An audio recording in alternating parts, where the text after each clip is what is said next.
부자의 그릇 17번째 이야기. 사람, 어리둥절한 표정을 짓고 있는 나를 보며 노인은 큰 소리로 외쳤다. 지금 당장 병원으로 가게.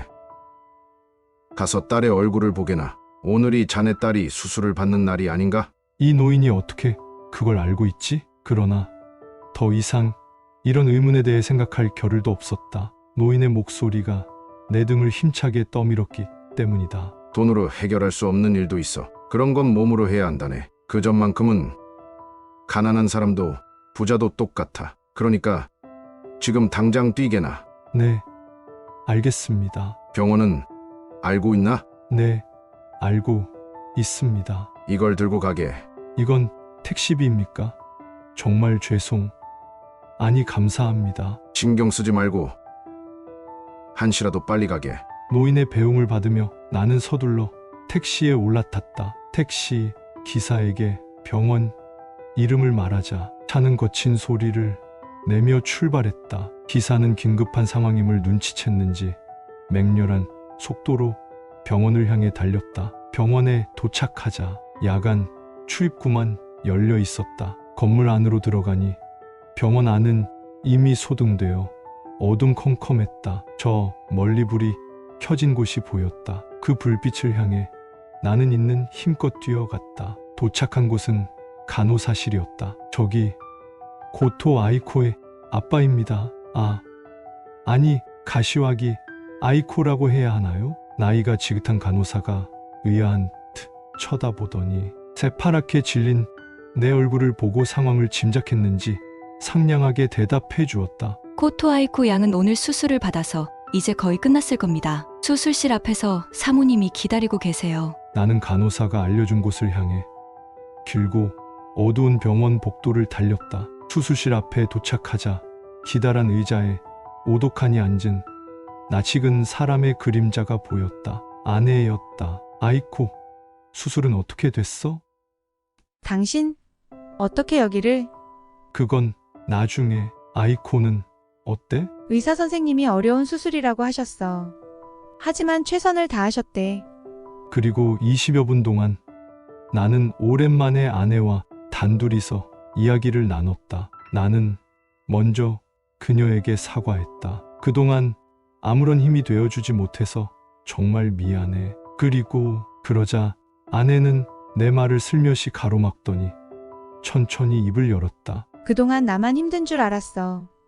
당신은 언제나 일만 하고 집안일은 나 몰라라 했잖아.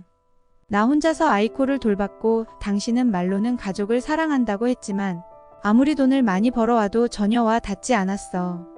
집에서 당신은 그걸로 모든 의무를 다했다는 표정을 하고 있었지.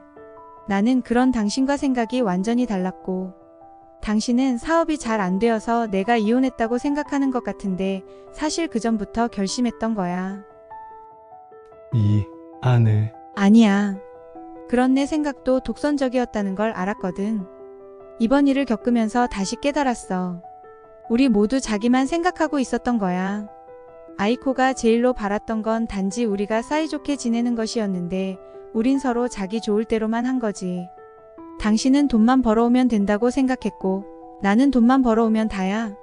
하면서 당신한테 화가 나 있었고 우리가 이혼한다고 아이코에게 이야기했을 때 그 애는 아무 말도 안 했어.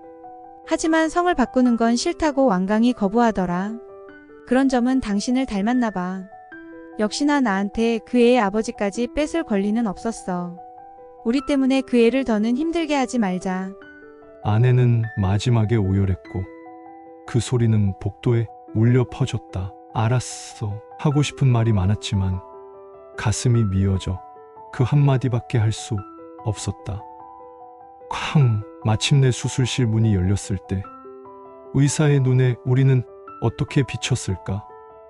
있을 리가 없는 아버지가 와 있고 어머니는 울어서 눈이 퉁퉁 부어 있으니 말이다. 젊어 보이는 담당 의사는 우리에게 가볍게 묵례만 하고 수술복을 갈아입으러 갔다. 반쯤 열린 문 너머로 조금 전에 수술을 마친 아이코의 모습이 살짝 보였다. 그리고 수술실에서 이동 침대를 병실로 옮겨갈 때 나는 마침내 아이코의 얼굴을 볼 수 있었다. 아직 마취가 덜 깼는지 아이는 눈을 감고 있었다. 아이코, 괜찮니? 아프진 않고? 나는 아이코에게 다가가서 말을 걸었다. 작게 말했는데도 병원이 조용한 탓에 목소리가 울렸다. 바로 옆에 있던 간호사의 눈치가 보이긴 했지만 개의치 않고 딸아이에게 말했다. 아이코, 정말 미안하다. 그러자 아이코는 눈을 살며시 떠서 내 얼굴을 확인하더니 부드럽게 미소를 지었다. 아이코, 알아보겠니? 아빠야.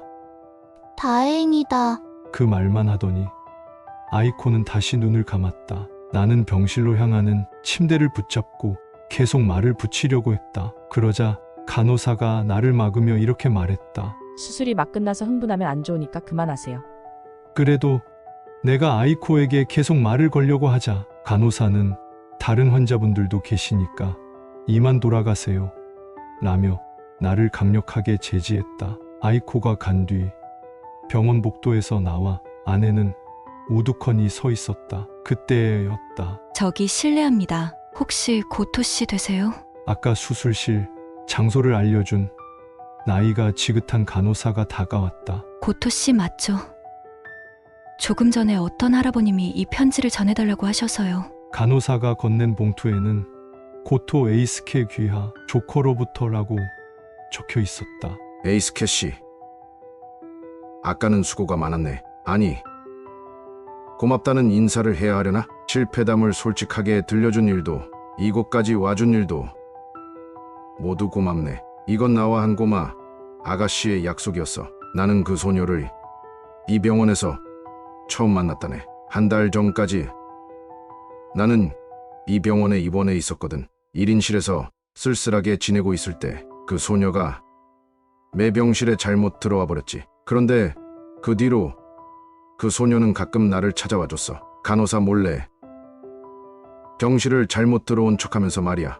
마음씨가 착한 소녀였어. 내가 쓸쓸해하는 걸 알아챈 거겠지. 나한테는 사랑하는 아내가 있었는데 1년 전에 병으로 세상을 떠나버렸다네. 우리 부부에게는 자식이 없어서 나는 정말 혼자가 됐지. 자질구레한 일과 관련해서는 회사 사람들이 매일 찾아와 보살펴주니 크게 불편할 게 없었지만 그들이 속내까지 털어놓을 수 있는 가족은 아니자는가. 눈치챘겠지만 그 소녀는 자네의 딸 아이코라네. 자네에 대해서는 아이코에게 들어서 알게 됐어. 그 아이는 자네를 아주 많이 좋아하더군. 하지만 아빠가 사업을 하면서 거의 얼굴도 못 보게 됐고 매일 바쁘게 지낸다고 했어. 그 이야기를 들으면서 나는 자네에 대해 유추했지. 분명히 돈의 지배를 받고 있을 거라고. 아이코는 매일같이 자네가 찾아오기를 기다리고 있었어. 그런데도 나는 그 아이에게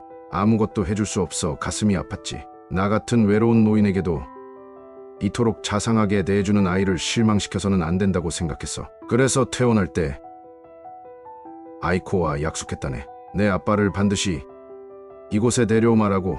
그 무렵 아이코의 병세는 하루가 다르게 악화되고 있었어. 나는 퇴원한 후 모든 수단을 동원해서 자네를 찾았다네. 나도 자네와 같은 사업가일세. 수없이 실패를 겪었지만 그때마다 배우는 게 있었고 이윽고 커다란 성공을 하게 됐어. 돈의 지배를 받은 적도 많았지만 그 지배에서 벗어나면서 비로소 성공을 손에 쥐게 됐다네. 이제 알겠는가?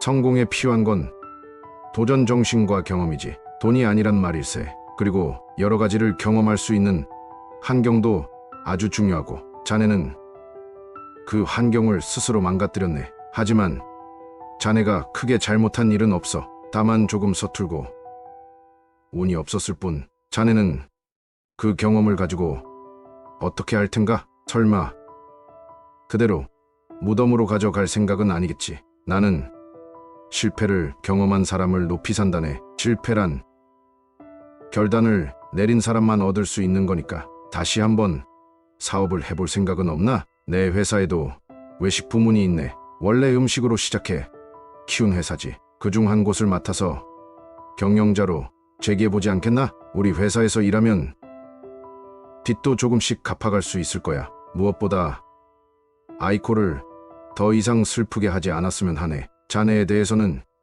이미 알아봤어. 그만하면 경력은 충분해.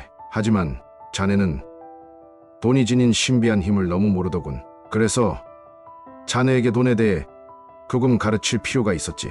마음을 열고 내 이야기를 듣는지 여부가 자네의 입사시험이었네. 그리고 병원에 이렇게 찾아옴으로써 자네는 인간관계의 새로운 문을 열게 된 거야. 내일부터 아래에 쓰인 사무실로 와주게. 조커로부터. 이 편지를 다 읽었을 때 나는 지난 일을 돌아보며 하염없이 눈물을 흘렸다. 그동안 불운을 한탄하고 주변을 원망하며 아무것도 시도하지 않고 허송세월을 보낸 나 자신이 내심 한심했었다. 나는 돈의 지배를 받아서 주변이 보이지 않게 됐다. 는 말의 진정한 의미를 비로소 이해하게 됐다. 이 편지를 전해준 어르신은 어디로 가셨습니까? 나는 얼른 간호사에게 물었다. 간호사는 야간 출입구 방향을 가리켰다. 나는 편지 내용과 함께 오늘 밤에 있었던 신비한 일을 아내에게 간단히 설명했다. 부탁인데 나와 같이 가줘. 알았어. 나는 아내 손을 잡고 내가 왔던 길을 열심히 빠른 걸음으로 되돌아갔다. 어둡고 조용한 복도에서 앞서 뛰어가는 나를 아내가 열심히 따라왔다. 그녀의 헐떡이는 숨소리가 내 등을 더 세게 밀어주었다. 어르신, 잠시만요. 다행히 노인이 막 자동차에 타려던 참이었다. 왜 그런가? 이렇게까지 마음을 써주시다니 정말 뭐라 인사를 드려야 할지 모르겠습니다. 저기 정말까? 감사합. 그는 내 말을 가로막았다. 그 다음 말은 자네 딸아이에게 하게. 나는 그 아이와의 약속을 지킨 것뿐이야. 그리고 자네는 내일부터 작은 달걀말이 가게의 점장 실습부터 시작하게 되는데 괜찮겠나? 네, 뭐든 시켜만 주십시오. 노인이 자동차에 올라타자 기사는 조용히 문을 닫았다. 기사가 운전석으로 가는 동안 나는 자동차 창문으로 다가가 노인에게 마지막 질문을 던졌다. 마지막으로 하나만 알려주십시오. 왜 처음부터 누구인지 밝히지 않으셨습니까? 그러면 제가 그처럼 무례하게 대하지 않았을 텐데요. 노인은 장난기 가득한 표정으로 대답했다. 비장의 무기는 마지막에 써야지. 그때까지 자네가 어떻게 나올지도 살펴봐야 하니까.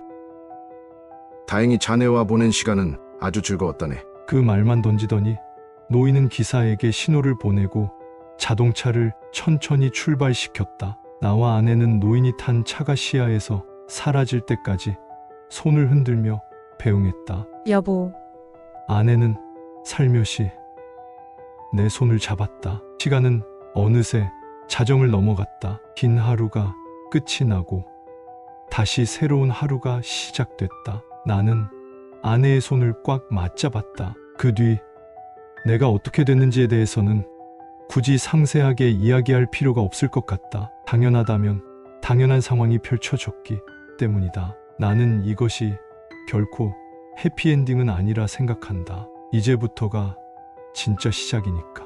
달걀말이 가게는 크게 번성하지는 않았지만 착실하게 운영한 결과 근방에서 인기 있는 명품 가게가 됐다. 내가 고안한 달걀말이 스틱은 새로운 손님들을 불러 모아서 그런대로 호평을 받고 있다. 지금은 매장 한 곳을 더 늘리는 것을 목표로 심기일전하고 있다. 그리고 딸은 수술이 성공적으로 끝난 덕에 평범한 생활을 할 수 있게 됐다. 내년부터는 학교로 돌아간다. 학년은 1년 늦어졌지만 다시 건강하게 학교에 다닐 수 있게 된 것만으로 매우 기쁜 모양이다. 딸아이는 매일 즐거운 모습으로 생활하고 있다. 어느덧 집안일까지 도울 수 있게 된 그 애를 보고 있노라면 눈물이 날 만큼 커다란 행복감이 가슴 깊은 곳에서부터 벅차오른다. 그리고 내 인생을 바꿔준 노인 조커님은 그 뒤에도 나한테 여러 가지를 가르쳐주고 있다. 그리고 말이 끝날 때마다 입버릇처럼 이렇게 덧붙인다. 이건 내 마지막 유언이야. 내일 당장 죽을지도 모르니까. 하지만 다행히도 지금으로서는 전혀 그렇게 될 것 같지 않다. 참으로 감사한 일이다.